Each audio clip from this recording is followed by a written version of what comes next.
मामुटी आणि मोहनलाल सारखे मोठे मोठे ऍक्टर पण फर्स्ट टाइम डायरेक्टर सोबत काम करतात आणि ते घाबरत नाहीत एक्सपेरिमेंट करायला. जल्लीकट्टू त्यातला तो माणसांची अशी रासच्या रास उभी राहते, तो सीन बघून तर मी अगदी हपकून गेलो होतो.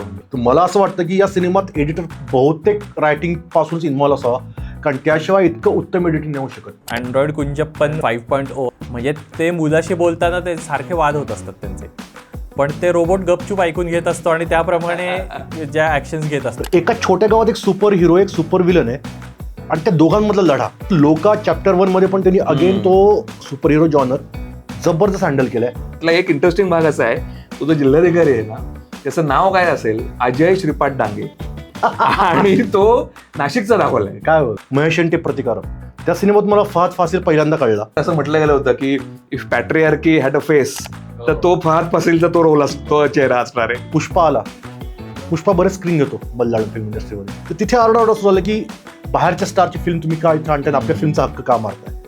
आपल्याकडे असं मराठीत दिसतं ना की एखादी फिल्म हिट झाली की त्या टाईपच्याच खूप फिल्म्स पुढच्या 2 वर्ष येत राहतात. पण ते इतिहासात नाही अडकून पडले, ते आजच्या काळातले आजच्या सिनेमे बनवतात. ग्रेट इंडियन किचन नावाचा सिनेमा जो ऍक्च्युली प्लॉट ड्रिव्हन नाही आहे. स्त्रियांचं कसं एक्सप्लॉयटेशन होतंय मल्याळम फिल्म इंडस्ट्रीमध्ये खूप वादविवाद चालू होते आणि त्यावेळेसच अट्टा मला होता, कोइन्सिडन्स होता. तर खूप मोठमोठ्या लोकांचे नाव आले मल्याळम फिल्म इंडस्ट्री मधल्या जस्टिस हेमा कमिटीमध्ये.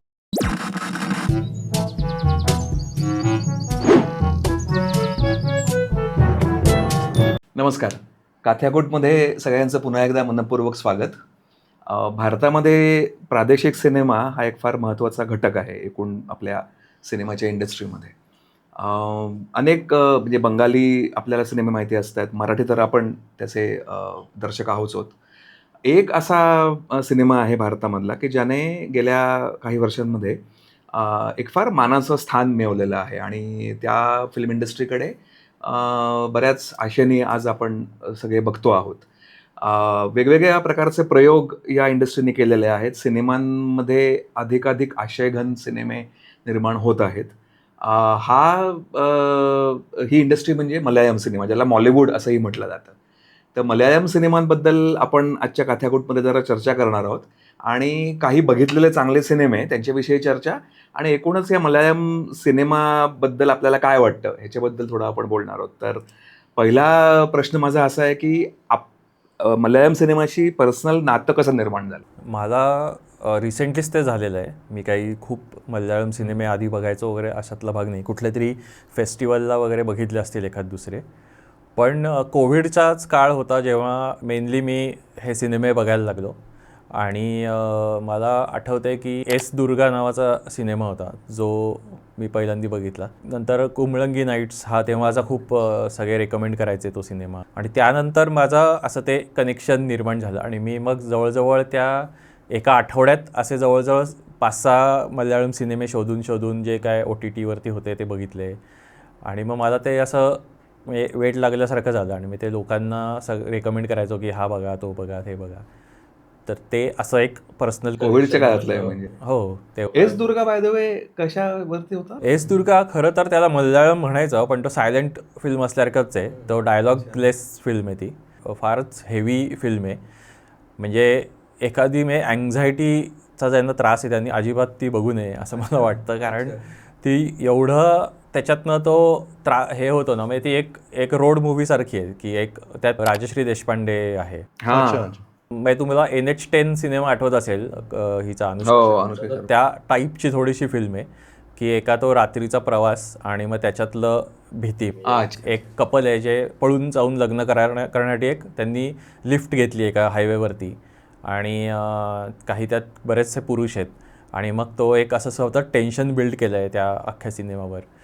पण तो म्हणजे मी सुन्न झालो होतो तो की फिल्म मेकिंगच्या ह्याच्यात मी खूप प्रेमात पडलो की एकही रक्ताचा थेंब न दाखवता तुम्ही एवढी भीती कशी काय मला वाटायला लावली आणि एवढं तुम्ही मला अँक्शस कसं काय केलं. तर तसा तो सिनेमा होता. अमोलला मला वाटतं पहिल्यापासून मी पुणे इंटरनॅशनल फिल्म फेस्टिवलमध्ये बघायचो. विपा नावाचा मी पिक्चर बघितला होता. फार अप्रतिम सिनेमा होता. ते पहिल्यापासूनच इतके उत्तम सिनेमा बनवत आहेत. म्हणजे आपल्याकडे जसं मला माहिती आहे, आपल्याकडे 2001 पासून 2015 पर्यंत प्रियदर्शन आणि अक्षय कुमार जोडीचे जे सिनेमे आहेत ते सगळे मल्याळम सिनेमे ओके रिमेक आहेत मल्याळम सिनेमाचे. म्हणजे इव्हन हेराफेरी हा रिमेक आहे. हेरेफेरी मल्याळमचा रिमेक. हा मल्याळमचा. रामजीराव स्पीकिंग. हा हॅलो रामजीराव स्पीकिंग. चंद्रमुखी सिनेमा जो चंद्रमुखीवरनं तो बुलबुलैया. ते म्हणजे आपण इंट्रोड्यूस रिमेक थ्रू झालोय त्या सिनेमाची. पण ते खूप कमर्शियल सिनेमे होते जे रिमेक झाले होते. Main stream commercial. जसं कोविड काळात पण एक वेगळाच अँगल मिळाला की असे पण सिनेमे बनतात मल्याळममध्ये. म्हणजे मी बघितलेला पहिला पिक्चर होता कोविडमध्ये महेशंटे प्रतिकारम. मी पहिला सिनेमा एक्सपोजर की नवीन लाटाची. त्या सिनेमात मला फहद फासिल पहिल्यांदा कळला की असा एक कोणतरी भारी नट आहे भारतामध्ये. आणि त्या गोष्टी इतक्या लोकल होत्या तरी युनिव्हर्सल होत्या. महेशंटे प्रतिकारांची स्टोरी गावात घडते का, पण ती जगातल्या कुठल्याही माणसाला आपली वाटू शकते स्टोरी. त्याचं जे गावासमोर ह्युमिलेशन जे होतं ते फारच म्हणजे त्यात मारा पण खून नव्हतं काही नव्हतं त्याच्यामध्ये, रक्त नाही निघत कोणा, पण त्याचं ह्युमिलेशन फार जबरदस्त दाखवलं होतं. एका गावात ते इश्यू महत्वाचे असतात. एका सर्वसामान्य माणसाचं त्याच्या विरुद्ध होणाऱ्या अत्याचार विरुद्ध पेटून उठणं आणि त्यानंतर त्याच्या आपापल्यापर्यंतचा बदला घेणं फार युनिक होतं. तर त्या काळातच मला बघायला लागले भरपूर सिनेमे. कारण आधी होतं काय की त्यांच्या थिएटर रिलीज नाही व्हायचे आपल्याकडे, आपण रिमेक थ्रू बघायचे होते. पण OTT मुळे ते आपल्या डोर स्टेपवर आले सिनेमे कोविड काळात. आणि तो एक फार मोठा टर्निंग पॉईंट ठरला. आणि त्यामुळे आज OTT वर सगळ्यात जास्त बघितले जाणारे सिनेमे मल्याळम सिनेमे. माझा पहिला अनुभव ह्याचा होता अंगामली डायरीज. आणि मी जाम त्या सिनेमाने असा उडलो होतो. म्हणजे तर तो थिएटरला बघितला तेव्हा भाषेचा एक मुद्दा आहेच, पण मला जाणवलं असं की त्याचं व्हिज्युअल स्टोरी टेलिंग हे फारच अफाट. म्हणजे त्यातले फूडचे शॉर्ट्स आपण मला वाटतं त्यातलं बोललो होतो फूडच्या आपल्या एपिसोडमध्ये. अजगराचं मटण नावाचा प्रकार असतो त्या दिवशी कळलं. आणि दुसरं म्हणजे ते नंतर मला त्याचा उलगडा झाला की हा जो डिरेक्टर आहे पेलिसरी, लिजो जोसेफ पेलिसरी, तर त्याचं मॉबसिन्सवरचं प्रेम हा विषय नंतर मला लक्षात आला. पण अंगामली डायरीज मधले सीन्स बघून मी असं चक्रावून गेलो होतो की हे सगळं इतक्या मोठ्या स्केलवरती माणसांना एकत्र करून त्यांना शूट करायचं. आणि त्यातला तो शेवटचा सीन तर बराच गाजला, तो जो 11 मिनिटाचा एक सिंगल शॉट घेतलेला आहे तो. तर तेव्हा मला जाणवलं असं की हे आपण इंडियन फिल्म बघतोय आणि जी काहीतरी टेक्निकली आणि व्हिज्युअल स्टोरी टेलिंगच्या अंगाने फार वेगळी आहे. तो बाय द वे त्याच्यात त्यांनी 80 का 90 तो आकडा पण आला होता की इतके त्यांनी पहिले नॉन ऍक्टर्स त्याच्यामध्ये आणले होते आणि त्यांच्याकडून सगळे ते कामं करून घेतले होते. तेव्हा दिग्दर्शकाबद्दल पण मला फार आदर उत्पन्न झाला. पेलिसरीचा दुसरा मला ह्याच्याने झटका बसला जल्लीकट्टू सिनेमा मी जेव्हा बघितला तेव्हा मला परत थोडं तेच म्हणजे जे मला त्यावेळेला वाटलं होतं अंगामलीच्या वेळेला, म्हटलं अरे हा काय माणूस आहे म्हणजे यांनी. कारण तो एक तर ती स्टोरी ज्याप्रमाणे उलगडते त्याच्यामध्ये तो जो बैल आहे बफेलो आहे तो मेल बफेलो मला वाटतं, तर तो हे झाला हरवल्यानंतर त्याच्याकडून होणारा सगळ्या गावातला केऑस आणि त्याच्या मागे लागलेली माणसं, तर त्या माणसांमधलं वैर एकमेकांचं कुरघोडी वगैरे ते सगळं ओपन होत जातं. आणि मग शेवटाकडे गेल्यानंतर ते त्याला म्हणजे पकडतात, मग त्याला ते स्टॅप करायला लागतात आणि त्यावेळेला ती माणसं तोपर्यंत म्हणजे त्यांचं ॲनिमल झालेलं असतं आणि त्यामुळे ते एकमेकांना स्टॅप, तो मला फार शेवट त्याचा आणि ते त्यातला तो माणसांची अशी रासच्या रास उभी राहते तो सीन बघून तर मी अगदी हपकून गेलो होतो. म्हणजे तो रानटीपणा त्यांनी हे, आणि मग तिकडे तो सिनेमा संपतो. प्राणी पातळीवर सगळ्यांचं प्राणी पातळीवरती आणून ते फार मला लक्षात राहील. तो जो आहे आपला लिजो पेलिसरी, तो मला असा तो केओटिक फिल्म्स करतो. मला तर खूप आपले उमेश कुलकर्णीशी साधर्म्य असं फार एक गाव आणि त्यातले खूप कॅरेक्टर केओस आणि त्यातलं एक डायनामिक्स आणि हे सगळं असं दाखवणारी गोष्टी. जल्लीकट्टूचं मला असं मी तेव्हा सांगितलं होतं एखाद्याला की एक ती 96 मिनिटाची कविता आहे. कारण त्याची तर का तू एडिटिंग बघितलंस तर त्याला एक इतका स्पेसिफिक रिदम आहे आणि ते तू त्याची जी एक सुरुवात एक मोन्ताजनी आहे आणि तो असं इतका स्पेसिफिक कट्स आहेत ना त्याचे की ते असे एकदम लयबद्ध आणि ते असं वाटतं की ते रिदम सेट करून मग तो सिनेमा शूट केलेला आहे असं ते एवढं वाटतं. तू हा बघितला का इमायू बघितलास त्याचा? नाही तो नाही बघितलेला मी. तो काय असा फार डार्क सिनेमा नाही, अशातला भाग नाही. पण एक गावात एक डेथ होते आणि मग पूर्ण ते गाव म्हणजे काय कसं ते पुढचे रिच्युअल्स होतात आणि मग त्याच्यात एक लव्ह स्टोरी असते वगैरे असं काय काय पुन्हा तोच असं केऑटिक हे आहे ते सगळं सेटअप त्याचा. अच्छा. तो पण असा भारी सिनेमा आहे त्याचा. पण भरपूर पात्र असतात signature सिनेमात. style आहे. हो. म्हणजे असं 2-3 पात्र नसतातच सिनेमात त्यांचे. म्हणजे हो. प्रायमरी कॅरेक्टर, सेकंडरी कॅरेक्टर्स असून भरपूर मोठा हे ऍक्टर सेट असतो म्हणजे सिनेमात. हे जनरलीच मला वाटतं लागू होतं असं असं बहुतेक म्हणायला पाहिजे की मल्याळम फिल्म्सना. नाही तर आपल्याकडे हल्ली काय आलं की मराठी सिनेमात आणि हिंदी सिनेमात पण कमीत कमी कॅरेक्टर्स असावेत असं एक दिसतो की सोपं पडतं मग थोडं. यांच्याकडे भरपूर ऍक्टर्स फ्रेम मध्ये असतात, एका फ्रेम मध्ये पण असतात. पण तू बघशील ना तर त्या केव्हा असा त्यांच्या फिल्मचा भागच आहे.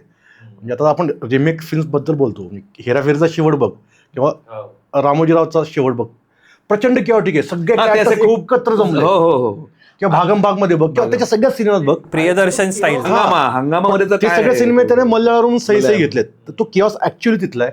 तो हिंदीमध्ये लोकप्रिय झाला अक्षय कुमार प्रियदर्शन सिनेमा. करेक्ट. किऑस हा त्यांच्या सिनेमाचा मोठा भाग आहे की सगळे कॅरेक्टर्स ते माझ्या मते आणि अवघड पण असावं. म्हणजे तुम्हाला ते एक्झिक्यूट करणं खूप अवघड गोष्ट आहे. तुम्ही तर सगळ्या लोकांनी एकदम एकत्र येऊन गोंधळ घातलाय आणि ते प्रत्येक कॅरेक्टरला क्लोजर देतात. ते असं नाही तुम्हाला कोणाची स्टोरी अर्धवट सुटली असं वाटत नाही तुम्हाला.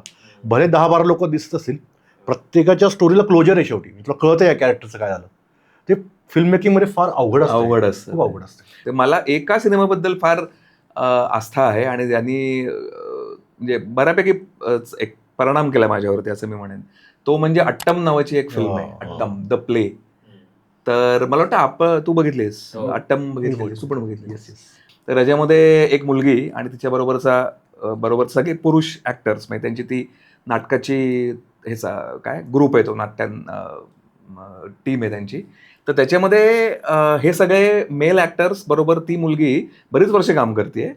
आणि त्याच्यात पण अशा हिंट्स तुम्हाला मिळतात की ते थोडंसं तिला बिईंग अ वुमन तिला थोडंसं ते असं हे करत असतात की तिने टिपिकलच कामं करावी किंवा काही कामांच्या बाबतीत तिला गृहीत धरलं जाणं वगैरे असं.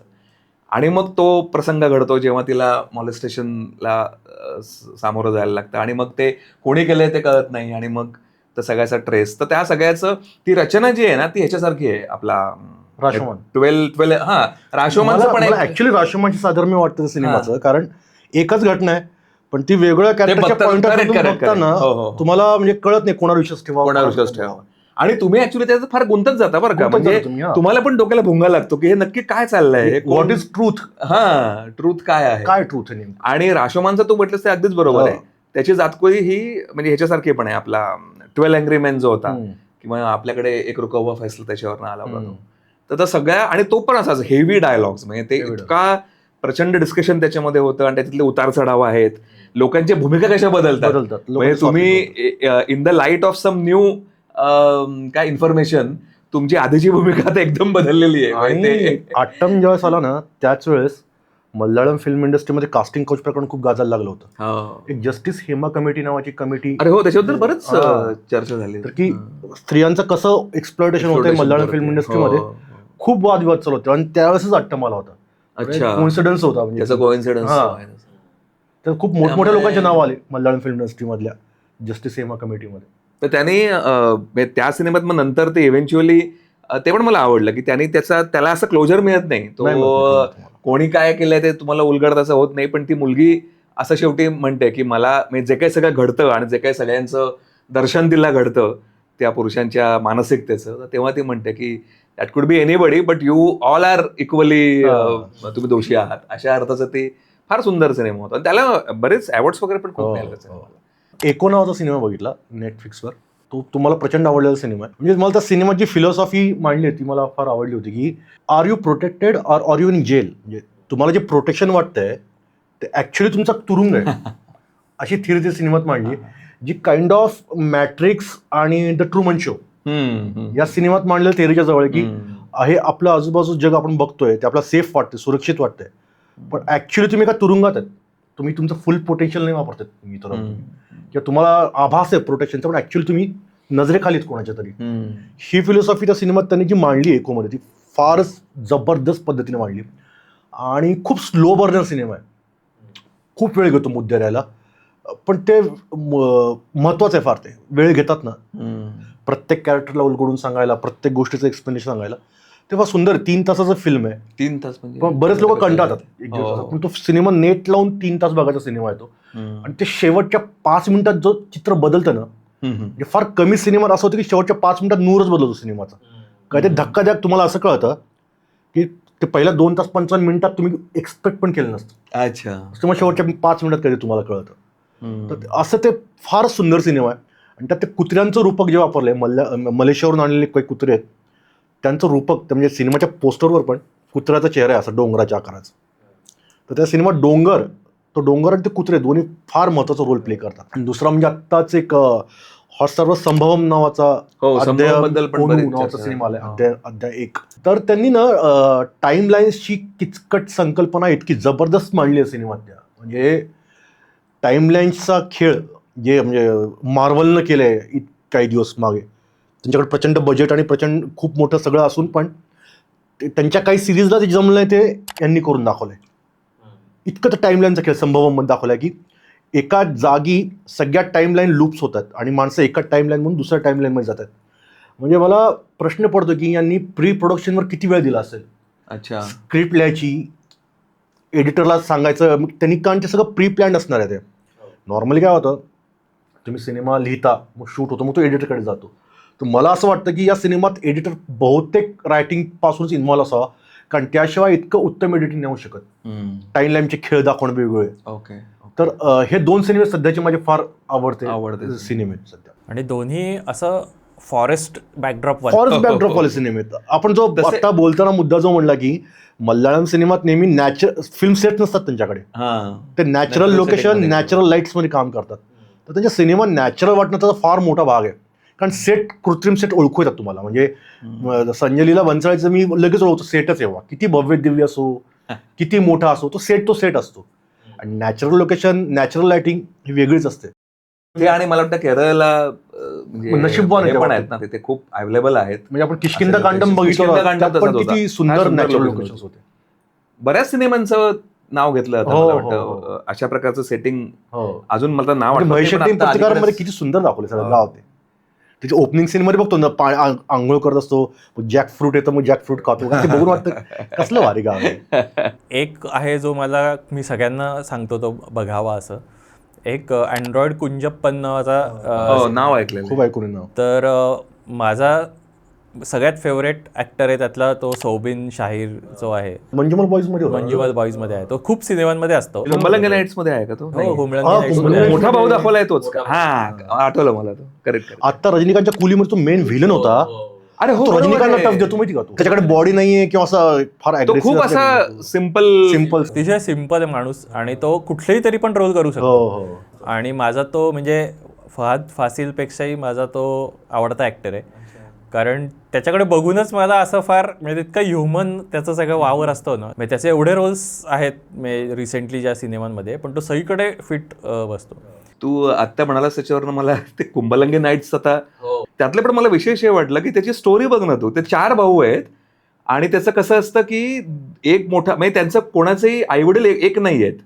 म्हणजे त्यांच्यातलं ते नातं फार भारी आहे. म्हणजे की सगळ्यात मोठा जो आहे तो ऍक्टर, त्याचं काय नाव, त्याचा वडील एका कुठल्या तरी बाईची लग्न करतात, तिचा ऑलरेडी मुलगा आहे, आणि ह्यांच्यापासून त्याला काहीतरी अजून 2 मुलं. म्हणजे ते त्यांचं नातं समजून घ्यायलाच तुम्हाला वेळ लागतो एक तर त्या चौघांचं. आणि मग त्या चौघांचं प्रोग्रेशन, मग त्याच्यात त्या एकाचं प्रेम असतं एका मुलीवरती, मग तिकडे तो फहाद फासिल येतो. त्याचं तर म्हणजे काय त्याने त्यात कमाल काम केलंय. म्हणजे ते त्यावेळेला असं म्हटलं गेलं होतं की इफ पॅट्रियार्की हॅड अ फेस, तर तो फहाद फासिलचा तो रोल असतो, चेहरा असणार आहे. आणि तो सिनेमा असा एका पॉइंटला सुरू होऊन भलतीकडेच संपतो. म्हणजे आपण गेस करत राहतो ओके हा प्लॉट आहे का, ओके इथे, पण मग तो अजून कधी ट्विस्ट घेतो, मग वेगळीकडेच जातो, मग वेगळ्या कॅरेक्टरवरती शिफ्ट होतो. शेवटी तो फहाद फासिल सेंट्रिक सिनेमा होतो आणि मग त्याच्यावरती जातो. बाय द वे अँड्रॉइड कुंजप्पन 5.0 असं त्याचं काहीतरी पुढे हे आहे. आणि मला असं वाटतं की AI वरती जे सिनेमे येतात ना, सायफाय किंवा असे, करेक्ट, मला खूप वेगळा आणि खूप महत्त्वाचा वाटतो त्यातला हा कुंजप्पन जो आहे तो. कारण त्याची थीम अशी आहे की तो जो सौबिन असतो, तो मेन, तो जपानमध्ये इंजिनियर असतो आणि तो एका रोबोट बनवणाऱ्या कंपनीमध्ये काम करत असतो. आणि त्याचे वडील इकडे गावाकडे एकटे असतात. पुन्हा ते गावाचं चित्रण इतकं सुंदर आहे. आणि तो एक सूरज नावाचा ॲक्टर आहे, जो तरुण आहे, पण त्यांनी त्याच्या वडिलांचा रोल केला. तर ते एकटे असतात आणि ते सारखे याला म्हणत असतात तू इकडे ये वगैरे. तर तो एक रोबोट पाठवतो त्यांच्या मदतीला तिकडे. मग ते आधी त्याला रिजेक्ट करतात किंवा त्याचे बरेच प्रॉब्लेम्स येतात. मग हळूहळू ते त्याला ॲडॅप्ट होतात, मग हळूहळू ॲक्सेप्ट करतात. म्हणजे मुलासारखेच वागवावे लागतात त्याला. म्हणजे हे जे त्याचं इव्होल्युशन घेतलं आहे ना त्यांच्या नात्याचं, हे मला वाटतं की हे आता आपल्या सगळ्यांच्या बाबतीत होणार आहे किंवा होतं आहे. की एका इंटेलिजन्सला, म्हणजे समोरची व्यक्ती इंटेलिजंट आहे, इतके वर्ष होते आपल्याकडे पण मशीन्स होती, आपण त्यांच्याशी त्यांचं आणि आपलं एक नातं तयार होत होतं. पण तिथे एक ॲझम्पशन हेच होतं की आपण मास्टर असणार आहोत आणि आपण ठरवणार काय करायचं नाही ते. पण आता जिथे आपण आता जगात आहोत की जिथे इंटेलिजन्स हे दोन्हीकडे इक्वली आहे, त्या मशीनमध्ये पण आहे, तर ते मग कसं आपण ॲडॅप्ट करणार. तर ते फार सुंदर दाखवले त्याच्यामध्ये. आणि या आर्टिफिशियल इंटेलिजन्सचा वापर कसा होऊ शकतो की जिथे आत्ता आपल्या ओल्ड एजचे प्रॉब्लेम्स आपल्याकडे आहेत, मेनली ते जपानमध्ये जास्त आहेत, पण आपल्याकडे पण आता होत आलेत की पालक एकटे राहतात म्हातारपणी आणि मुलं नसतात जवळ. तर अशावेळी त्यांची जी बेसिक गरज आहे, ऐकून घेणारं कोणीतरी पाहिजे, ते सॅटिस्फाय करत असतो तो रोबोट असतो तो. म्हणजे ते मुलाशी बोलताना ते सारखे वाद होत असतात त्यांचे, पण ते रोबोट गपचूप ऐकून घेत असतो आणि त्याप्रमाणे ज्या ॲक्शन्स घेत असतो ज्यांना हव्या तशा. म्हणजे हे जे बेसिक फंक्शनॅलिटी ऑफ AI आहे की they do what we want. Correct. तर ह्याच्यामुळे त्यांना एक अंडरस्टूड वाटणं किंवा कोणीतरी आपलं ऐकतंय असं जे वाटणं, आणि त्याच्यामुळे त्यांचं जे बदल होत जातात. तर हा मला खूप महत्त्वाचा एलिमेंट वाटतो. हा कुठल्याही इतर AI वरच्या ज्या फिल्म्स आहेत आत्ताच्या, त्या खूप सायंटिफिकली खूप चांगल्या असतील किंवा खूप त्याच्यात फॅन्टसी एलिमेंट असेल, पण हा मला युनिक वाटतो जो या सिनेमामध्ये त्यांनी ह्युमन फॅक्टर जो ॲड केलेला आहे. तर मला काय वाटतं नाही की भारतीय लोकांचं वैशिष्ट्य जगात अजून मला वाटत नाही कुठे असेल, मे बी साऊथ आशियामध्ये असेल, की आपण ना मशीन्समध्ये इमोशनली इन्व्हॉल्व होतो. म्हणजे आपण पहिल्या गाडीमध्ये तो ऍक्च्युली खरं म्हणजे बाईकवर प्रचंड प्रेम करणारे माझे काही मित्र की त्यांच्या बाईकवर जीवापाड प्रेम आहे. खास भारतीय लक्षण आहे, त्यामुळे स्टोरी भारतात होऊच शकते. म्हणजे एकदमच की मशीनशी आपण इमोशनली कनेक्ट होतो. आपण मशीनना माणसांसारखं ट्रीट करतो ना. आपण असं काही झालं नाही कम्प्युटरवर की अरे यांनी नीट केलंच नाही वगैरे असं. माझ्या एका मित्राने त्याच्या बाईकला नाव दिलं होतं ऐश्वर्या म्हणून नाव दिलं. तो ऐश्वर्याचा फॅन होता, बाईकला त्याने ऐश्वर्या नाव दिलं होतं. म्हणजे हे प्रकार भारतात युनिक आहे फार. म्हणजे किंवा साऊथ एशियन, भारत, पाकिस्तान, बांगलादेश, हे इंटरेस्टिंग होत जाणार आहे पुढे. आता अजून इंटरेस्टिंग होत जाणार आहे बहुतेक. आणि ते AIच्या ह्याच्यामुळे रेट्यामुळे ते कॉम्प्लिकेट पण होत जाणार. कॉम्प्लिकेटेड होणार आहे. हरमध्ये त्यांनी ऍक्च्युली केलं होतं, फार सुंदर. मला दुसरा विचार असेल तर पाडा म्हणून एक फिल्म आहे, मला ती फिल्म फार आवडली. कमल KM असं डिरेक्टर आहे त्याचं. आणि त्याची सुरुवात फार इंटरेस्टिंग, पलक्कड गावातली ती सुरुवात आहे. असे 4-5 माणसं एकत्र येऊन काहीतरी त्यांचा प्लॅन चाललाय असं तुम्हाला कळतं. आणि प्लॅन असा असतो की ते त्या गावामध्ये त्याचं ऑफिस आहे, याचं कलेक्टरचं, जिल्हाधिकारी जो आहे, तर त्याला ते किडनॅप करतात, त्या कलेक्टरला, आणि खोलीमध्ये कोंडतात. आणि त्यांचं मागणी अशी असते की त्या सुमारास आपला लँड ॲक्विजिशन जे करतात ना, त्या गव्हर्नमेंटने एक नवीन कायदा, आणि हे बाय द वे खरी घटना आहे, ही 96ची घटना आहे. सिनेमा आत्ता 2000 आत्ता म्हणजे 20-22 साली वगैरे आला असेल. तर आदिवासींच्या जमिनी बळकवण्यासाठीचा कायदा काहीतरी त्याच्यात अमेंडमेंट केली जाते, तर ती रद्द करावी असा त्यांची मागणी असते. आणि म्हणून ते त्याला किडनॅप करतात आणि मग त्यांचं निगोशिएशन होतं. त्यात प्रकाश राज पण आहे, निगोशिएटर जो असतो गव्हर्नमेंटकडनंचा, त्याच्यामध्ये तो असतो. आणि त्याचं मला वैशिष्ट्य काय वाटलं की ते हे नसतात, म्हणजे ते असे ना कसलेले हे, म्हणजे त्यांचं सुरुवात तुम्ही जेव्हा बघता ना, ते ज्या प्रकारे प्रोग्रेशन त्यांचं होतं, त्यांना अशी भीती असते की आपलं काहीतरी चुकेल. त्यांना अजिबात असं काही हिंसक किंवा असं काही करायचं नसतं. ते एकदा ते छोट्या काहीतरी एका बॉम्बचा हे पण करतात, स्फोट, केवळ जरा एक असं माहोल क्रिएट करायला म्हणून. पण त्यात त्यांचा उद्देश काही असा गंभीर हे करायचा कोणाला काही नसतो. तर त्यांची ती, आणि त्याच्यातलं ह्युमन परत ते हे फार चांगलं आहे कनेक्शन. म्हणजे ते जेन्युअनली, आणि त्यांच्या मागण्या तुम्ही जेव्हा वाचता तेव्हा तुम्हाला कळतं ते की तुम्ही, ते असं म्हणतात म्हणजे की तुम्ही कधी बोललायत का आदिवासी लोकांची इथल्या, की हा कायदा करण्याच्या आधी त्यांना काय वाटतं, लोकप्रतिनिधी जे आहे ते कधी बोललेले आहेत का आदिवासींची वगैरे. सो तुम्ही त्यांना रूट पण करायला लागतं, म्हणजे असं पण. त्यातला एक इंटरेस्टिंग भाग असा आहे, तो जो जिल्हाधिकारी आहे ना, त्याचं नाव काय असेल, अजय श्रीपाद डांगे. आणि तो नाशिकचा दाखवलाय. काय बोल आणि त्याच्यात जो एक सीन आहे, बायको नाशिकला असते तर ती फोन वरती वगैरे बोलते काळजीनी, तेव्हा ते मराठीमध्ये बोलतात 4-5 वाक्य जे आहेत ती. आणि तो थोडा सिम्बॉलिक आहे, कारण श्रीपाद डांगे, कॉम्रेड श्रीपाद डांगे जे होते ते कम्युनिस्ट पक्षाच्या संस्थापकांपैकी एक होते. आणि त्यांचाच तो मुलगा आहे असं त्यांना बहुतेक, ते अर्थात फिक्शनल केलंय पण ट्रिब्यूट दिलेला आहे त्याने तो असा. आणि हा जो डिरेक्टर आहे ना पाडाचा, तो म्हणजे फिल्म मेकर तर तो आहे, पण त्यांनी अशा प्रकारच्या प्रश्नांवरती खूप काम पण केलेलं आहे. म्हणजे त्यांनी लिखाण वगैरे केलेले आहे, त्याचं म्हणजे तो रिसर्चमध्ये आहे या संदर्भातल्या. त्यामुळे मला तो सिनेमा फार म्हणजे वेगळा युनिक. काय होतं, अशा प्रकारचे फिल्म्स फारशा एक तर होत पण नाहीत. म्हणजे जे असे आत्ता अलीकडे तुम्ही बघितले की मला माहित नाही, मनोज वाजपेयीची एक फिल्म आता येऊन गेली, जोरम नावाची फिल्म होती, जोरम. तर जोरम मध्ये त्यांनी तो मला वाटतं आदिवासी असतो तो. आणि हा जो एक मला वाटतं खूप मोठा विषय आहे, म्हणजे आदिवासी आणि मेनस्ट्रीम मधले आपण म्हणतो म्हणजे आपल्याला शहरी, अर्बन किंवा अगदी ग्रामीण सुद्धा, निमशहरी, तर त्या कॉन्फ्लिक्ट वरती फारसं होत नाही. तर ते म्हणजे जोरम मध्ये, पण जोरम अर्थातच काही फार म्हणजे कोणाला माहिती नाहीये, म्हणून मला ते पाडाचं एक मला फार महत्व वाटलं. आणि तो सिनेमा छान त्याने केलेला आहे. आणि ओव्हरऑलच मला असं वाटतं की मल्याळम सिनेमा, आता मी काय खूप बघितलेलं नाहीयेत, बट दे आर एंगेजिंग, हे मला फार महत्वाचं वाटतं. की तू तसं बघत राहतोस की आता काय चाललंय, काय होणार आहे. तर ते थोडंसं एक वैशिष्ट्य मला वाटलं. मला अजून एक काय जाणवलं माहिती का, की सुपर हिरो जो जॉनर जो आहे ना, तो भारतात कोणालाच व्यवस्थित हँडल नाही करत. लेवल आहे, क्रिशचा आपला बेसिक निकष आहे की सुपर हिरो मूवी कशाच इतकं क्रिंज आहे, किंवा शक्तिमान, हे आपले स्टँडर्ड्स आहेत सुपर हिरोचे. पण मल्याळम सिनेमाने तो जॉनर इतका उत्तम हाताळलाय. मुन्नल मिराली पिक्चर इतका सुंदर पिक्चर आहे. आणि सुपर हिरो सिनेमा म्हणल्यावर आपल्याकडे असं काय होतं की जगावर संकट आले मोठं आणि तो सुपर हिरो तो संकट परतवतो. पण या सिनेमात एका छोट्या गावात गोष्ट घडते. पुन्हा अगेन सगळ्यात बेसिक घटक जो आहे भारताचा, खेड. एका खेड्यात एक सुपर हिरो आहे आणि एका खेड्यात एक सुपर विलन आहे. आणि ते दोघं सुपर हिरो आणि सुपर विलन का घडले, ते एकाच घटनेमुळे घडलेत.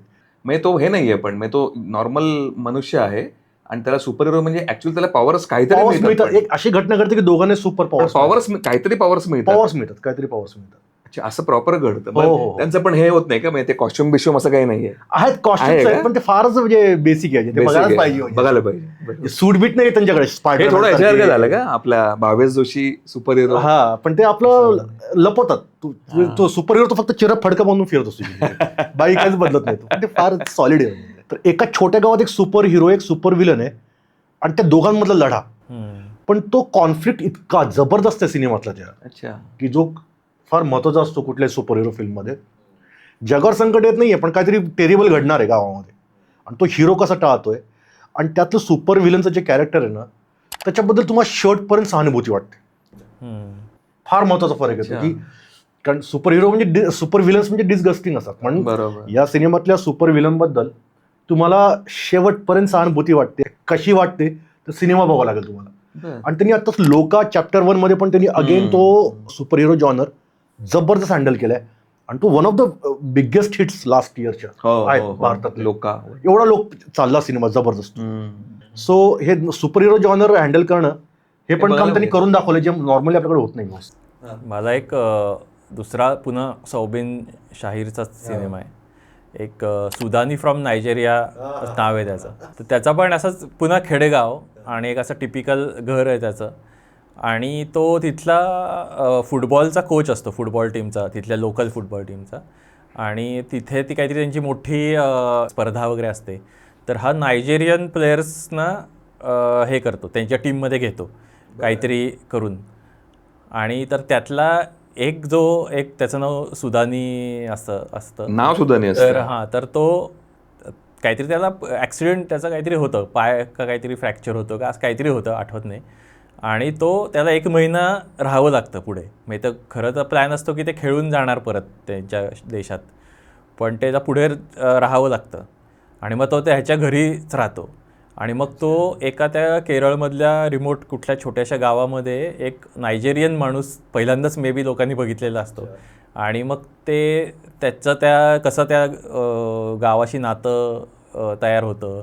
मग इवन त्याचं जे तो जो सौबिन असतो त्याचं आणि त्याच्या वडिलांचं काहीतरी प्रॉब्लेम असतो आणि ह्यानी हा अनाथ असतो बहुतेक, ह्याला काहीतरी लहानपणीच गमावलेले असतात वडील, मग तो त्यांच्या नात्यामध्ये एक कसा बदल घडवून आणतो आणि मग असं मग पुन्हा तेच कल्चरल डिफरन्सेस, मग ते कसं अडॅप्ट होतात, मग ह्यांना हे कळत नाही त्याला ते कळत नाही वगैरे, असं ते फार भारी दाखवलं. आणि मग त्यात काही कॉन्फ्लिक्ट्स आहेत की पोलीस त्याच्या मागे लागतात वगैरे, असं काय काय होतं. पण मला हा कन्सेप्टच खूप भारी वाटला आणि मला पुन्हा ते बघून मी राहवत नाही हा विचार करून की हे जे सिनेमे आहेत ह्याला पैशाची गरज नाही आहे. हो बरोबर. मग हे आपल्याकडे का मराठीत होऊ शकत नाहीत? मी असं प्रत्येक सिनेमे बघून मला नेहमी हाच प्रश्न पडतो की हे मराठीत का नाही होत? फॉरेनची सुनबाई नावाचं पिक्चर फॉरेनची पाटली, फॉरेनची पाटली, ते इतकं क्रिंज होतं सगळं. Cringe होतं. एक जोजी नावाचा सिनेमा आहे, तर तो मॅकबेथचं ते ॲडॅप्शन आहे. अच्छा. तो आत्ता कोविडमध्येच आला होता. आय थिंक त्याच्यात कोविडचेच रेफरन्सेस आहेत काय. तर त्यात पण ते जे घर आहे ते बघून मी एकदम वेडा झालो की इतकं भारी त्याचं गावाकडचं वाडा टाईपचं घर आहे आणि असं सगळं टिपिकल आपलं कोकणातली घरं असतात तशा टाईपचं ते आहे. त्याच्यात अंगण आणि त्याच्यात असं एक मस्त छोटासा तलाव असतो आणि मग तिथे तो सारखा जाऊन बसत असतो वगैरे आणि मग त्यात ते थोडं मर्डर मिस्ट्री आणि अशा काय काय गोष्टी आहेत. अच्छा. तर तो पण फार इंटरेस्टिंग सिनेमा आहे आणि हे असे प्लॉट ड्रिव्हन सिनेमे असतात. म्हणजे मला सगळ्यात तू विचारलंस की काय आवडतं मल्याळम सिनेमांचं, तर ते ना असे प्लॉट ड्रिव्हन, नॅरेटिव्ह ड्रिव्हन असं, म्हणजे त्यात तो जो असा एकदा काय झालं वाला जो फील असतो ना की पुढे मग ती गोष्ट असते ती तशी असते. असं त्यात खूप उगाचच असं काहीतरी पर्सनॅलिटीजचं चित्रण केलंय किंवा नुसतंच काहीतरी इन्फॉर्मेशन दिले असं नसतं. बरोबर, अगदी 100% मान्य. त्यात असा मस्त प्लॉट असतो, जे मस्त गोष्ट छान असते. तर ते मला आवडतं. तसे ह्या सगळ्या सिनेमांमध्ये ना काहीतरी घटना करेक्ट आणि त्यात इंटरेस्टिंग गोष्टी घडत राहतात.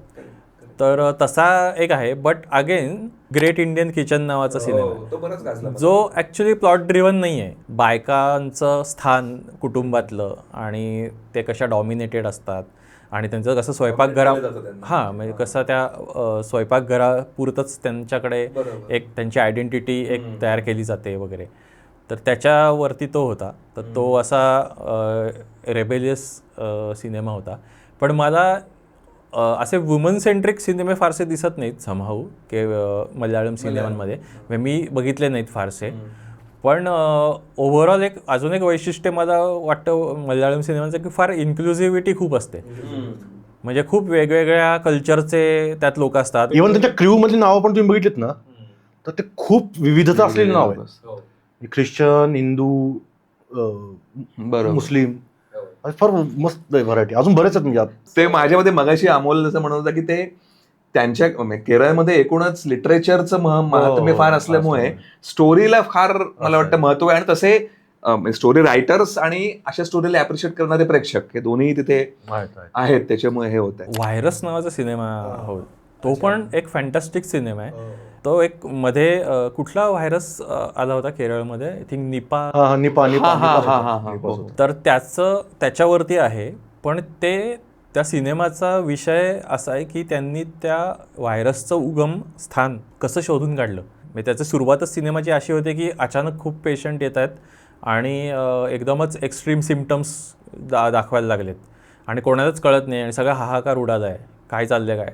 पण ते film is about the investigation. तर हे मला खूप वेगळी गोष्ट वाटली की असं डॉक्टर्स मिळून इन्व्हेस्टिगेट करतायत काहीतरी, असं नसतं. म्हणजे पोलिसांचे इन्व्हेस्टिगेशन वगैरे खूप असतात. राईट. पण त्याच्या सोर्सपर्यंत कसं पोहोचतात आणि मग ते शेवटी कळतं की कशामुळे झालंय आणि मग ते त्याचे प्रिव्हेंटिव्ह मेजर्स घ्यायला लागतात. त्यांचा अजून एक जोसेफ नावाचा सिनेमा आहे, मल्याळम सिनेमा आहे. तो मेडिकल आस्पेक्टवरून मला, तो मेडिकल थ्रिलरच आहे. म्हणजे तो ओके काहीतरी प्रॉब्लेम चालू आहे मेडिकल फील्डमध्ये. तो हिरो जो आहे तो बरखास्त पोलीस ऑफिसर आहे, पण तो इन्व्हेस्टिगेशन स्वतःची करत असतो, डिटेक्टिव्ह. जोजू जॉर्ज हिरो त्याच्यामध्ये. तर तो कसा त्या तळापर्यंत जातो की काय घोळ चालू आहे मेडिकल फील्डमध्ये, फार सुंदर दाखवलं जोसेफ. इराट्टा नावाचा सिनेमा फार आवडतो, अगेन जोजू जॉर्जचा. फार डार्क सिनेमा आहे. मला वाटतं स्पॉइलर होईल का मला माहित नाही. त्याच वर्षी महाराजाला होता विजय सेतुपतीचा. एकाच वर्षी आलेले 2 सिनेमे, प्रचंड साम्य दोघांमध्ये. आणि शेवट प्रचंड डार्क आहे, यू जस्ट कॅन्ट इमॅजिन. अच्छा. आणि तो कॉप मूवी आहे. आपण मला बऱ्याच कॉप मूवीवर ऑलरेडी बोललोय आपल्या पोलिसांच्या एपिसोड. आपण बोललेलो आहोत. हा कॉप मूवी असला तरी या माणसातल्या राक्षसाबद्दलचा सिनेमा आहे. अच्छा. माणसाचा दानव कसा असतो आणि त्याचे परिणाम त्याला कसे भोगावे लागतात पुढे जाऊन. इराटा माझा एक खूप अगेन आवडता सिनेमा. तो कॉप मूवीजवरनं आठवलं, बहुतेक आपण बोललोय आधी की तो काथल द कोर नावाचा जो सिनेमा होता, तर त्याच्यात एक वेगळंच पोलिसांची एक वल्नरेबल साईड दाखवली होती त्याच्यात. कॉप मूवीज बऱ्याच आहेत माझ्या बऱ्याच. मी तर एक सेपरेट डिस्कशन होणार, एक वेगळं डिस्कशन कॉप मल्याळमचं म्हणतो आपण त्याला बरंच कव्हर केलं पण आपण ते ह्याच्याबद्दल जनरल बोललो होतो, हिंदी आणि सगळं, पण मल्याळम कॉप मूवीज पण एक वेगळ्या प्रकारे असं मला वाटतं. विकृती नावाचा सिनेमा आहे, त्यात तो जो कुंजप अंडर गुंजप्पनमध्ये तो सूरज जो होता तो त्याच्यामध्ये आहे आणि सौबिन पण त्याच्यामध्ये आहे. वेगळंच प्लॉट आहे काहीतरी, की एक माणूस आहे जो दमून भागून झोपला आहे चुकून मेट्रोमध्ये, की त्याला खूपच झोप अनावर होते, त्याचा काहीतरी प्रॉब्लेम सुरू आहे, त्याचा हॉस्पिटलायझेशन्स आहेत वगैरे काय काय, आणि तो खूप दमून भागून मेट्रोमध्ये झोपतो. तर कोणीतरी ते शूट करतं आणि तो व्हिडिओ व्हायरल होतो की बघा हा माणूस दारू पिऊन झोपला आहे मेट्रोमध्ये. आणि मग त्याचं काय त्याला भोगावं लागतं त्या पुढचं, म्हणजे ती पुढची स्टोरी आहे सगळी, की असं जेव्हा होतं तेव्हा त्या लोकांना काय भोगावं लागतं आणि मग त्याला कसे तोंड देतात. आणि मग ते ऑलरेडी गरीब घरचे आहेत, त्यांच्याकडे खूप चॅलेंजेस आहेत वेगवेगळे आयुष्यात, आणि त्यातनं अजून हे नवीन मागे लागतं त्याच्या. म्हणजे असं वेगळ्याच सामान्य लोकांना रिलेट होतील, पण तरीही त्याचा फार कोणी विचार केलेला नसेल अशा टाईपचे प्लॉट्स आणि नॅरेटिव्ज या सिनेमांमध्ये पुष्कळ बघायला मिळतात.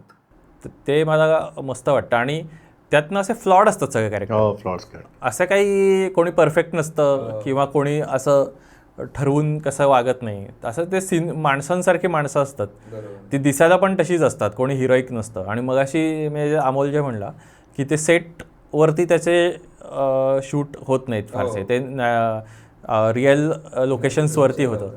तर ओव्हरऑलच कृत्रिमपणा खूप कमी असतो. कॅरेक्टर पण सहज बघतात, कृत्रिम नाही बघतात. बऱ्याचदा असं होतं की सिनेमामध्ये असं कळतं की हे लेखकांनी लिहून दिलेलं हा बोलतोय, कारण ती सिच्युएशन तयार व्हायला पाहिजे म्हणून. पण इथे असं फार नॅचरली ते त्यांच्या स्वभावाप्रमाणे वागतात आणि त्यातनं एक गोष्ट निर्माण होते. माझ्यामध्ये दिग्दर्शक पण खूप नवीन नवीन आता आलेले आहेत. आय थिंक शाही कबीर हे खूप प्रॉमिनंट नाव आहे, त्याचं नाव खूप प्रॉमिनंटली मी अलीकडे ऐकलं. म्हणजे मी वाचत होतो तेव्हा असं लक्षात आलं की न्यू वेव्ह सिनेमा 70s मधला आदुर्य गोपालकृष्णन सारख्यांनी लीड केलेला, त्याच्यानंतर मग आता 2000च्या नंतरचा हा एक दुसरी वेव्ह. आणि काय ऑब्झर्व केलं की तिथे मामुटी आणि मोहनलाल सारखे मोठे मोठे ऍक्टर पण फर्स्ट टाइम डायरेक्टर सोबत काम करतात. ही खूप मोठी गोष्ट. आपल्याकडे ते होत नाही, हिंदीमध्ये होत नाही, मराठीमध्ये होत नाही. नवीन डायरेक्टर म्हटलं की लोक पाठ फिरतात, पण ते लोक तरुण मुलांसोबत फिल्म्स करतात. कन्नूर स्क्वॉड म्हणजे मामुटीचा फर्स्ट टाइम डायरेक्टर आहे. अच्छा. अशा आजकाल ते बरेच फर्स्ट टाइम डायरेक्टर सोबत काम करतात, कारण त्यांना माहिती आहे की जोपर्यंत नवीन ब्लड येत नाही फिल्म इंडस्ट्रीमध्ये तोपर्यंत इंडस्ट्री पुढे जाणार नाही. याची जाणीव त्या दोन मोठ्या स्टार लोकांना आहे. एक मोठी गोष्ट आहे. हा खूप मोठा पॉईंट आहे. आपल्याकडे असं मराठीत दिसतं ना की एखादी फिल्म हिट झाली की त्या टाईपच्याच खूप फिल्म्स पुढच्या 2 वर्ष येत राहतात. तर तसं मला वाटत नाही मल्याळमचं कधी. मल्याळमची दरवर्षी बघतो काहीतरी वेगळं असतं. मग यावर्षी अशा ह्युमन स्टोरीज आहेत, मग पुढच्या वर्षी क्राईम थ्रिलर्स आहेत, मग कॉप मूवीज आहेत, मग सस्पेन्स मूवीज आहेत, किंवा असं एक वेगळ्या जॉनरचे दरवेळी दिसतात. मला एक्सपेरिमेंट्स खूप. आणि ते इतिहासात अडकून पडलेत. आपण बॉलिवूड अडकून पडलोय. तर म्हणजे फारच ऐतिहासिक सिनेमा मला नाही आवडतोय कुठला. नाही कुठला म्हणजे मला माझ्या तरी माहितीमध्ये नाही. मध्ये मोहनलालचा कुठला तरी आला होता, पण ते इतिहासात नाही अडकून पडले. ते आजच्या काळातले आजच्या सिनेमे बनवतात. मी रादर त्यांचं कथेवर त्यांचं प्रेम आहे. स्टोरी तुम्ही काय सांगताय. ऐतिहासिक म्हटलं की त्याला आपोआपच एक असं ते ब्लॉक येतो रे. आणि माझ्या मते हे खरं तमिळमध्ये वगैरे पण होत आहे ऐतिहासिक वरचं प्रेम. अर्थात इतक्या प्रमाणात हिंदीमध्ये बरंच झालंय. इकडे तो मणिरत्नमची कुठली फिल्म आली होती, हो त्यात आली होती ना. असे मोठे मोठे बरेच मल्याळम इंडस्ट्री मात्र नाही इतिहासात अडकून पडले फारसे. ट्रू टू द आर्ट असं मे बी त्यांना म्हणता येईल. आणि ते घाबरत नाहीत एक्सपेरिमेंट करायला असं मला वाटतं. म्हणजे एक सी यू सून नावाचा सिनेमा आहे जो कोविडमध्ये आला होता. तर तो पूर्ण सिनेमा हा एका व्हिडिओ कॉल म्हणजे स्काईपचा कॉल आहे, आणि त्यातनं तू स्क्रीनवरती काय काय घडत दोघांच्या दिसतं आणि त्यातनं नाट्य घडतं, असा सिनेमा आहे. तर तो मला असं वाटतं की ह्या बॅकड्रॉपवरती खरं आपल्याला असं बघायला पाहिजे की त्याच्यातलं वेगळे पण काय आहे. म्हणजे मल्याळम इंडस्ट्रीचं काही वेगळे पण जाणवतं का आपल्याला? का तिथे सिनेमाचं कल्चर इतकं रुजण्यामागे सुद्धा काही मे बी फिल्म सोसायटीज वगैरे गावगावात फिल्म बऱ्यापैकी आहेत. ते लोक एकत्र येऊन सिनेमे बघतात. सिनेमा बघ हे खूप मोठी गोष्ट आहे. आणि तिथे ह्याचं पण प्रमाण बऱ्यापैकी आहे असं वाचनात आलं, सिंगल स्क्रीन थिएटर्सचं. हो, ते लोकांना परवडेल अशा याच्यामध्ये सिनेमा उपलब्ध असणं हे पण हा पण एक प्लस पॉईंट आहे. मी मध्ये निखिलेश चित्रेचं पुस्तक वाचलं होतं, आडवाटेवरची पुस्तकं. त्यात त्याने ना फार काही उत्तम निरीक्षण नोंदवली होती. म्हणजे त्यात निखिलेश चित्रे एका लेखात म्हणतो की ज्या भागामध्ये जास्त उत्तम साहित्य लिहिलं जातं त्या भागात उत्तम सिनेमे तयार होतात. आणि ते मल्याळममध्ये खूप उत्तम साहित्य निर्मिती होते, त्यामुळे ते उत्तम सिनेमे बनण्याचं प्रमाण खूप जास्त आहे. तर ते एक फार महत्त्वाचा निकष मला वाटतं की म्हणजे एकूणच तुमच्या समाजाचं जडणघडण दाखवतं. ज्या समाजात खूप वाचन करणारे लोक आहेत, ज्या समाजात खूप सिनेमा बनणारे लोक आहेत, तो समाज जास्त प्रगल्भ असणंच अपेक्षित आहे. त्याच्यामुळे बनतात. आणि अजून तिथे काय, तिथे ना सिनेमा मेकिंगचं डिसेंट्रलायझेशन झालंय, विकेंद्रीकरण झालंय. म्हणजे दक्षिण केरळमध्ये एक सेंटर आहे, तिरुवनंतपुरम आहे, कोचीमध्ये सेंटर आहे, कोझिकोडेमध्ये एक फिल्म मेकिंगचं सेंटर आहे. तर ते आपल्या महाराष्ट्रामध्ये काही वर्षापूर्वी असं होतं, कोल्हापूरला सिनेमे बनायचे, मुंबईत बनायचे, काही पुण्यात बनायचे. ते दुर्दैवानं सगळं आता मुंबईला सेंटर झालंय. त्यामुळे कसं डिसेंट्रलायझेशन झाल्याचा फायदा काय असतो की त्या भागातले जास्तीत जास्त लोक सिनेमे बनवू शकतात. आता तुम्हाला सिनेमा बनवतो मुंबईला जायचं असं ते डोक्यात आहे आतापर्यंत. तर ते तसं तिथे होत नाहीये. तिथं छोट्या खेड्यात राहून पण माणूस फिल्म बनवू शकतो, किंवा तालुक्याच्या ठिकाणी राहून माणूस फिल्म बनवू शकतो. ते आपल्याकडे होते का? नाही होत. तुम्हाला मुंबई किंवा पुण्याला जावं लागतं फिल्म बनवायला. तर हा अगेन पुन्हा कल्चरमधला एक मोठा फरक आहे असं मला वाटतं. पर कॅपिटा थिएटरची संख्या मला वाटतं दक्षिणेकडे एकूणच जास्त असावी आणि केरळमध्ये पण खूप जास्त असावी. हा, म्हणजे ते पण आहे. टोटल नंबर ऑफ स्क्रीन्स असणं हा एक मोठा भाग झाला, आणि रिजनल सिनेमाला ते अवेलेबल असणं हा तर अजून मोठा भाग झाला. म्हणजे आपल्याकडे जरी नंबर ऑफ स्क्रीन्स खूप असल्या तरी ते मराठीच्या वाट्याला डिवाइड झालं. त्यातला किती येतात हा एक मोठा प्रॉब्लेम आहे. मी मध्ये फार इंटरेस्टिंग गोष्ट रेडिटवर मी ऑब्झर्व केली होती. मी रेडिटवर खूप ऍक्टिव्ह आहे. तर आपण दाक्षिणात्य फिल्म इंडस्ट्री, दाक्षिणात्य राज्य वगैरे म्हणतो, पण ते ऍक्च्युअली तसं एक जिन्सी नाही. ओके. तर यांचं एक अंतर्गत शीतयुद्ध पण चालू आहे फिल्म इंडस्ट्रीचं. अच्छा. Telugu film industry versus Tamil industry. म्हणजे आता उदाहरणार्थ तेलुगू सिनेमा पॅन इंडिया खूप चालतायत ना, तर त्यामुळे तमिळ फिल्म इंडस्ट्री खूप इन्सेक्युअर झाली आहे तिथे काम करणारे लोक. कारण आधी रजनीकांत, कमल हसन म्हणजे पॅन इंडिया सिनेमा, म्हणजे भारतात लोकप्रिय कोण? तर रजनीकांत आणि कमल हसन. आता तर प्रभास आलाय, आता अल्लू अर्जुन आलाय. तर त्यांच्यात एकमेकात स्पर्धा चालू असते. मल्याळममध्ये आणि कन्नड सिनेमात थोडी स्पर्धा चालू असते. तर त्या स्क्रीन्सचा तू म्हणलास त्याच्यावर मला तो मुद्दा आठवला की आता हल्ली काय होतं, पुष्पा आला, तो पुष्पा बरेच स्क्रीन घेतो मल्याळम फिल्म इंडस्ट्रीमध्ये, आणि तिथे आरडाओरडा चालू होते की बाहेरच्या फिल्म इंडस्ट्रीला तुम्ही काय स्क्रीन घेता एवढ्या, आणि आमच्या फिल्मला का स्क्रीनिंग नाही मिळत आहे. म्हणजे विजयची फिल्म आता जो तमिळनाडूचा मुख्यमंत्री, ती मध्ये आता आंध्रमध्ये रिलीज झाली होती, आंध्र तेलंगणामध्ये. तर तिथे आरडाओरडा सुरू झाला की बाहेरच्या स्टारची फिल्म तुम्ही काय इथं आणताय, आपल्या फिल्मचा हक्क का मारताय. तर आपलं जे बाहेरून जे एक साची एक जिन्सी तसं नाही आहे, ते त्यांच्या अंतर्गत शीतयुद्ध पण चालू आहे. आपल्याकडे जो प्रॉब्लेम 40 वर्षापासून चालू आहे फेस करायला लागला. मला तेच वगैरे मगाशी म्हणायचं होतं, कारण ना जेव्हा हा विषय निघतो, मला अगदीच मान्य आहे की मल्याळम सिनेमा बघितला तुम्ही की आपण का नाही करू शकत, हे सारखं खरंच मनामध्ये येतं. पण मला तो लगेच हा पण एक मुद्दा येतोच, आता तुझं म्हणालास तसं, की हे मराठीला इतका तो कायम थ्रेट म्हणू काय, कॉम्पिटिशन फेस करायला लागते हिंदीची, की त्याच्यामुळे खरोखरच मला वाटतं खूप डीप परिणाम झालेला आहे आपल्या. पण तरी सुद्धा असा पूर्णपणे काय म्हणजे डिस्काउंट न देता जसं चांगल्या कथांवरती सिनेमा बघणं, तयार होण्याचं कल्चर तिथे रुजलेलं आहे, तसं खरं तर इथे पण हरकत नाही. म्हणजे अजूनही आपण त्याला बजेट लागत नाही परत. म्हणजे असं पण आहे ना की तुम्ही कमी याच्यामध्ये आशय गंभीर मराठी साहित्य काय म्हणजे बोलायचीच गरज नाही ना, इतकं समृद्ध साहित्य आहे आपलं. त्यामुळे हा विचार मनामध्ये येतो. मला ते नेहमी असंच वाटतं की तिथले जे डिरेक्टर्स आहेत, आता आपण ज्यांची नावं घेतली, ते तिथेच राहतात. म्हणजे ते फिल्म त्यांचे हिट गेले तरी पुढचा सिनेमा त्यांचा मल्याळमच असतो. आपल्याकडे एक सिनेमा हिट झाला की हिंदीमध्ये जायचे फार सवय. तर ते खूप वर्षानुवर्ष 5-6 सिनेमे ते तिथे देतात आणि ते करत राहतात. तर त्यामुळे चांगलं टॅलेंट हा नेहमी राहतो मल्याळम इंडस्ट्री. मुन्नाल मुरलीचा डायरेक्टर जो आहे तो शक्तिमान करणार होता हिंदीमध्ये, अरे रणवीर सिंगला घेऊन फिल्म करणार शक्तिमानवर. अरे पण ते आता मुकेश खन्नामध्ये अडचणी आणून ते होऊ दिलं नाही, काय अजून काही लिगल प्रॉब्लेम असेल. पण ते मला फार इंटरेस्टिंग वाटलं होतं की त्यानं मुन्नाल मिरली केलं आणि तो आता शक्तिमान करतोय. आपण बघितलं शक्तिमान वेगळा आहे, त्यानं शक्तिमानचं काय कुठलं व्हर्जन आणलं असतं, हे मला फार इंटरेस्टिंग वाटलं असतं मला ते.